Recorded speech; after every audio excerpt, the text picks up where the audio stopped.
everyone. Today I want to do a quick demo on how to make roast chickpeas.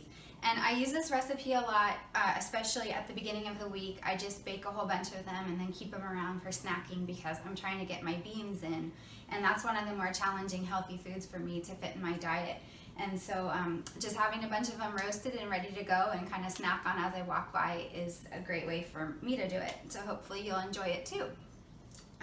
What I've done to prepare is I've just got a baking sheet and lined it with parchment paper, and then I've also set the oven to preheat to 400 degrees on bake. So I've got those things set up, and then I have 2 cans of garbanzo beans, chickpeas, and I've already rinsed them and drained them and then dried them. So I just put them in a tea towel and pat them dry and popped them into this bowl. And then it's going to be basically 1 part hot sauce and 1 part nutritional yeast.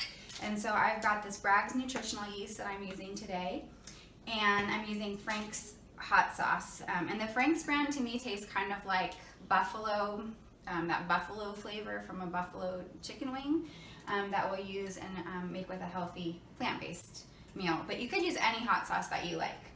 And I'm going to put about 1/4 cup of the hot sauce over the beans, and then 1/4 cup of the nutritional yeast. You'll find a lot of variations, and you can use any spices and seasonings that you like to add to it. I'm also today going to use a 1/2 teaspoon of garlic powder and a 1/2 teaspoon of onion powder, but a lot of times I just leave that off because I find that there's already so much flavor just with the hot sauce and the nutritional yeast. But for today we'll put that in. And then it's really just a ooey gooey, mix it up and kind of coat the beans. The liquid from the hot sauce makes the nutritional yeast and the other spices stick to the beans. And then we'll just lay that down onto the baking sheet. And I try to spread them out so that it's just a single layer because they'll get much more toasty that way. And I forgot to mention that the reason for making sure that the garbanzo beans are dried before starting the process, but patting them dry, is because they'll get more crunchy if they're not wet and kind of soggy to begin with. So we've got a single layer on there. I'm going to rinse off my gooey hands here. And then I put them in for about 20 minutes. A lot of recipes I found on the internet say it should only take about 10 or 15, but I find I need a good 20 minutes initially on the first side. So we'll pop that in.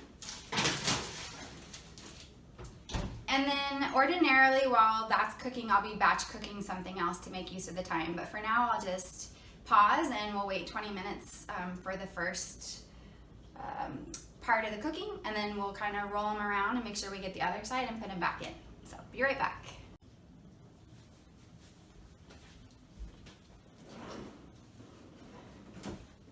Okay, so my 20-minute timer just went off, and I'm going to show you how these look when they come out. So they're kind of clumped together, and the top side is toasted. And what I usually do is just take a spatula, and because they're kind of clumped together, I can't just shake the pan and have them move around to get the other side. So I just kind of scrape the pan and loosen them up. Whoops, a little too much elbow grease there. And then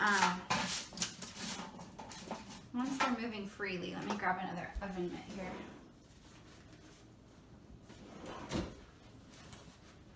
Once they're loosened, you can kind of just shake them. And then we're trying to get the other side, well, another side up so that we toast them evenly. And I'm going to put them in for another 20 minutes.